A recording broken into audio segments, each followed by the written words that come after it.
Is it okay for Christians to have pronouns in their bio? Well, if we scan the Bible, we don't really see saying too much about social media bios, and so we can't find a direct answer there. But where we can see is at the very beginning, God created male and female, and He created them good. He says it was good. It was very good, actually. See, the creation of male and female is a good creation of God. It's something very good. It's something very foundational. And we're living in a time where Satan, our enemy, is attacking this view of gender, which of course attacks the family and God's good creation.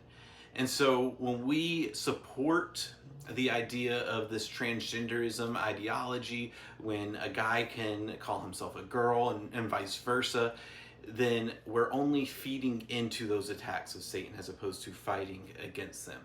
So what about when we put our actual pronouns in our bio? I'm convinced that as long as it remains optional, that we're only feeding into that as opposed to fighting against it. We're only supporting these agendas as opposed to opposing them. It may seem at times like the loving or inclusive thing to do to bring people into a safe environment, let them know that we're not going to judge them, and that's commendable to an extent. But really what we end up doing is actually furthering that agenda, teaching, at least implicitly, that it is okay to have different pronouns, to identify as something that God did not create you as. And so I would strongly urge against it. Now, like I said, this is as long as it remains optional. You know, I went to the doctor and had to do a online pre-check-in, and one of the requirements was I had to put in my pronouns.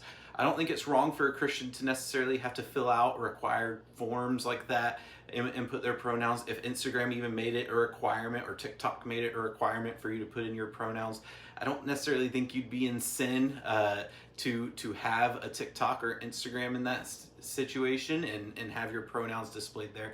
But as long as it remains optional, what you're communicating to those who are around you is that you are in support of this movement.